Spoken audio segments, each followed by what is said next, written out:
नमस्कार दोस्तों, स्वागत है आपका हमारे YouTube चैनल पर, जिस पर हम आपको बताते हैं कि किस तरह वशीकरण किया जाए, किस तरह वशीकरण के माध्यम से आप किसी को अपना बना सकते हैं।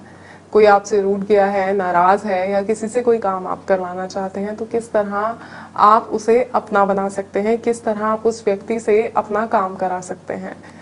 लेकिन ये सब आप तभी कीजिएगा तब आप इस बात के लिए श्योर हो कि आपको उस व्यक्ति को वश में करना है, तभी आप इस वशीकरण विधि का या किसी भी वशीकरण विधि का प्रयोग कीजिएगा। क्योंकि कई वशीकरण विधि ऐसे होती हैं जो बहुत ही प्रचंड होती हैं। जैसे जो विधि मैं आपको बताने जा रही हूँ, ये एक प्रचंड वशीकरण विधि है, जिसका प्रयोग अगर आपने गलत मंशा से किया तो ये आगे चल के आपको बहुत कुछ भुगतना भी पड़ सकता है।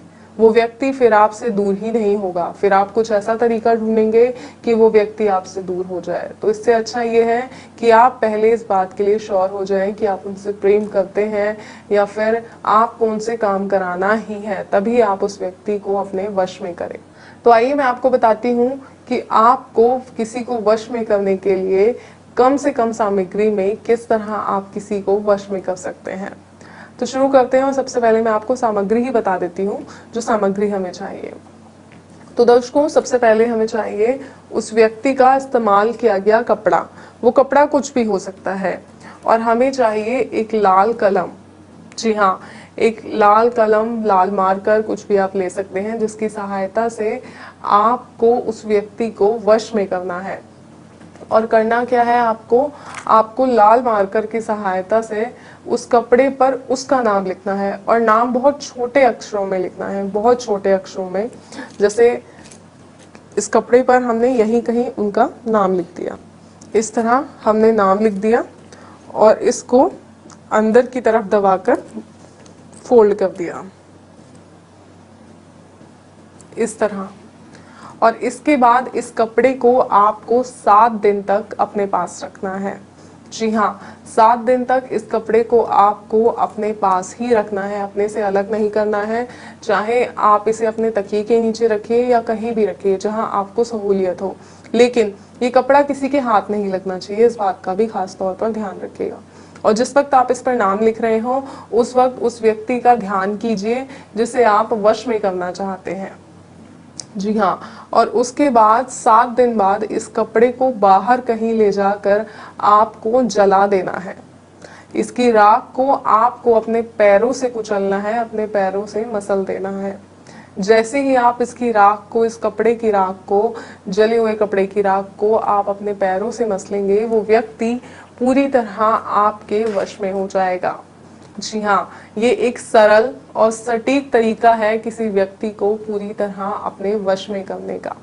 और ये कैसे हो सकता है ये मैंने आपको बताया, लेकिन इस विधि का प्रयोग बहुत ही संभल कर कीजिएगा कि ये करते वक्त कोई आपको ना देखे, ना उस वक्त जब आप कपड़े पर व्यक्ति का नाम लिख रहे हो, ना उस वक्त जब आप इस कपड़े को जला रहे हो।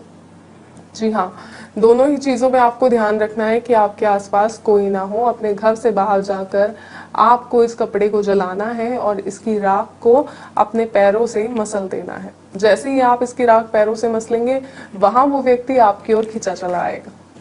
वो सिर्फ और सिर्फ आपका हो जाएगा, चाहेगा आपके साथ समय व्यतीत करना, आपकी बातें सुनेगा। फिर आप उससे कोई काम करवाना चाहते हैं, आप चाहते हैं कि आपके लिए वो कोई कार्य करे, जो आप कार्य उसे बोलेंगे वो कार्य वो ही करेगा। ऐसा ही होगा, लेकिन ये तभी होगा जब इसे आप सही तरीके से करेंगे और सही तरीके से इस विधि को अपनाएंगे। तो कोई और समस्या है, कोई जानकारी है जो आप चाहते हैं, तो स्क्रीन पे जो नंबर दिखाया जा रहा है उस नंबर पे कॉल करें, जानकारी लें। कोई ऐसी समस्या जिसका समाधान नहीं हो रहा है, या कोई वशीकरण जिसे कर कर कर आप थक गए हैं लेकिन आपका वशीकरण सार्थक नहीं होता, तो ऐसा क्यों होता है वो आपको बताया जाएगा। फोन कीजिए, जानकारी लीजिए, अपनी समस्या का समाधान लीजिए और अपने आप को खुशहाल रखिए। क्योंकि जब हमारे अपने हमसे रूठ जाते हैं तो हमारा जो जीवन है वो बहुत ही दुखद हो जाता है। तो इस दुखद जीवन से बाहर आइए, अपने आप को खुशहाल रखिए, फोन कीजिए और अपनी समस्या का समाधान कीजिए। फिलहाल दीजिए इजाजत, फिर हाजिर होंगे एक और नए तरीके के साथ। जय माता दी।